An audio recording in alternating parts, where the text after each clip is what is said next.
তোমার বাবার আর মায়ের জামা কাপড় আছে, কালকেই গিয়ে দিয়ে চলে আসবে। কালকেই?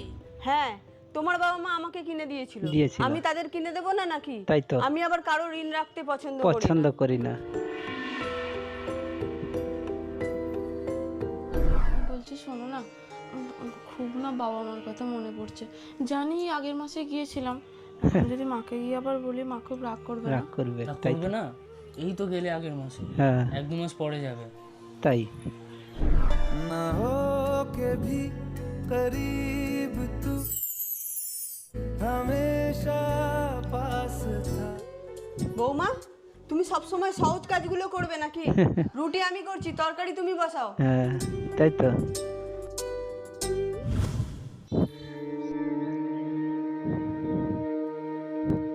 এরকম শাশুড়ি পাওয়া সৌভাগ্যের বিষয়। যত